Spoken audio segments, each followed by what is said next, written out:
Bonjour à toutes et à tous les fratés, j'espère que vous allez bien pour cette nouvelle vidéo. On se retrouve pour la présentation complète de la course Liège-Bastogne-Liège 2025, un des 5 grands monuments de la saison, dernier de la première partie de saison. Je vous rappelle que le dernier monument dans la saison c'est le Tour de Lombardie, mais c'est à la toute fin de saison. Donc là, Liège-Bastogne-Liège, c'est un peu la fin de la saison des classiques du début de saison, avant les courses, notamment le premier grand tour de la saison, le Tour d'Italie.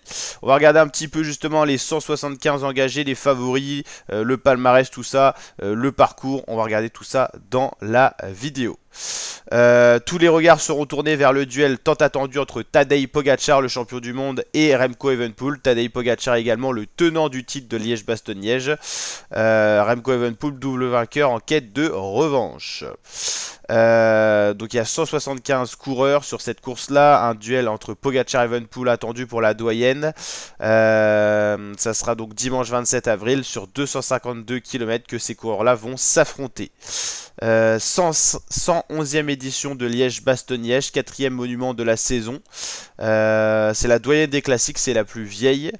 On va regarder maintenant les favoris. Donc Tadej Pogačar, 5 étoiles, il connaît parfaitement la course. Forcément, il l'a remporté l'an dernier, il est très en forme cette saison, d'où le fait qu'il soit à 5 étoiles. Un cran dessous, Remco Evenepoel qui nous a montré qu'il pouvait être dans l'incapacité de suivre Tadej Pogačar, d'où ses 4 étoiles. À 3 étoiles, Mathias Kelmose et Tom Pidcock. Tom Pidcock dans la petite équipe Q36.5.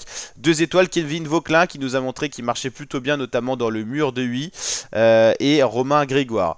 C'était sur la Flèche Wallonne que Kevin Vauquelin finit deuxième derrière Pogačar, d'où ses 2 étoiles. C'est peut-être une des plus grandes chances françaises. Une étoile, Richard Carapaz, Romain Bardet, Ben Illy ou encore Thibaut Nice.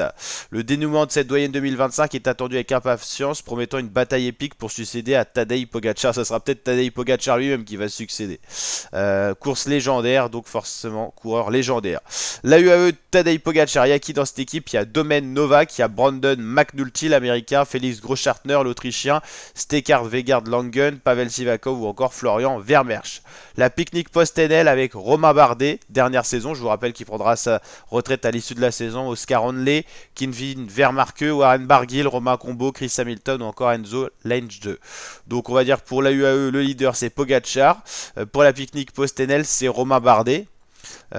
Pourquoi pas Warren Barguil dans l'échappée. La Q36.5 ça sera tout pour Thomas Pidcock qui sera accompagné par Asparen, Cambroubi, De La Cruz, Donovan, Vader, Milan Vader et Nicolas Zukowski. Petite équipe, hein, Q36.5, pas beaucoup de grands noms. La Red Bull Boransgreux, la surprise c'est qu'il n'y aura pas Primoz Roglic, il y aura Maxime Van Rils, Finn Fisher Black, Roger Adria, Jonas Kor, Daniel Felipe Martinez, Gianni Moscon, Giulio Pellizzari. Alors peut-être Maxime Van Rils ou alors Daniel Felipe Martinez, voire Finn Fisher Black pour ce profil-là, mais pas de gros favoris que des outsiders. La Israel Première Tech avec Alexei Lutsenko, pourquoi pas, George Bennett, Joseph Blackmore, Steven Williams, Simon Clark, Jakob Fuglsang, Neil Schulz. La Ineos avec Bob Jungels, Lorenz De Plus, Magnus Sheffield, Axel Lawrence, Geraint Thomas, Carlos Rodriguez, Tobias Foss. Carlos Rodriguez, pourquoi pas. Tobias Foss, je le vois bien dans l'échappée. C'est un peu son schéma de course en ce moment, donc pourquoi pas.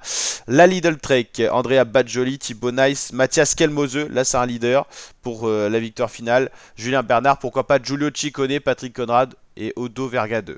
Donc là, on a Skelmose, Ciccone pour la Lidl Trek qui ressort du lot quand même. Donc une belle équipe Lidl Trek. Alpecin de Koenigs avec Gal Glivar, Quinten Hermans, Emil Venstrange, Tobias Bayer, Ramsès De Bruyne, Xandro Meurice et Stan Vertrich. La Décathlon avec Clément Berthet, beaucoup de coureurs novices, hein, Noah Isidore, Jordan Labrosse. Il y aura Aurélien Paré-Pinte, Nance Peter, Callum Scottson, Bastien Tronchon. Je vois pas de coureur capable de gagner là-dedans. XDS Astana, Nicolas Conchi, Diego Ulissi, le petit italien. Clément Champoussin, Christian Scaroni, Simone Velasco, Anton Kuzmin ou I2 Schelling. La Visma Light The Bike, ils emmèneront pas leur meilleure équipe. Il y aura Tige Benoît, lui qui est capable de briller sur ce genre de parcours. Tosh Vorderson, Ben Tullet, Attila Velter, Julien Vermotte, Levon Bell, Tim Sgrat. La IF Education Easy Post avec Archie Ryan, Nelson Poles, Ben Healy, Casper Asgreen, Samuel Battistella, Alex Baudin, Harry Sweeney. Là, je pense que pour cette équipe-là, Nelson Poles, Ben Healy, Casper Asgreen sont des coureurs qui peuvent briller. Casper Asgreen plus en anticipant, en partant de loin. Ben Healy avec son punch, on l'a vu notamment s'illustrer dans le mur de 8. Il lui manquait un petit truc, mais il s'est quand même pas écrasé. Nelson Poles, qu'il a ces qualités-là. La Lotto avec Lennart Van der Velde, Jonas Gregard, Eduardo Sepulveda, Arjen Livins, Jarrad Drisner, Robin Thompson et Logan Curry. Pas de coureurs qui sont censés peser sur la course, sauf en échapper. Team Total Energy, Mathieu Burgodeau, Jordan Gega, Ryan Boulahaut, Fabien Doubé, Fabien Grelier, Valentin Retailleau et Baptiste Vadik. Donc voilà pour les équipes et les coureurs. Là, on a fait le tour, donc vous l'avez compris, les favoris, on les a au-dessus. Hein. Ça va jouer entre Pogacar, Evenepoel, Skelmose, Pidcock, Vauquelin, Grégoire, Carapace, Bardet, Illy, Nice. 252 km au programme entre Liège et Bastogne. On passera en Belgique majoritairement, mais il y aura quand même, je crois, quelques passages. Je me demande si c'est pas. Il y a une frontière là. Ou alors c'est le parcours masculin-féminin. Mais c'est majoritairement en Belgique, globalement. Point de passage mythique, Côte de la Redoute, Côte de la Roche au Faucon, où en leur temps Eddy Merckx, en son temps Eddy Merckx a brillé notamment. Le recordman de victoire est Eddy Merckx qui a triomphé 5 fois, ce qui est énorme quand même. Hein. Alors le palmarès c'est Pogacar devant Bardet et Van Der Poel l'année dernière. Van Der Poel sera pas là. Evenepoel devant Pidcock et Buitrago. Evenepoel devant Hermans et Van Aert. Pogacar devant Alaphilippe et Gaudu. Roglic devant Hirschi, Pogacar et Fulslang devant Formolo, Charman. Donc voici les derniers tenants du titre. Bon, je crois qu'on a fait un petit peu le tour, le podium de l'année dernière avec le champion du monde qui était Mathieu Van Der Poel qui était sur le podium à la 3ème place, Bardet qui avait fait une très belle course.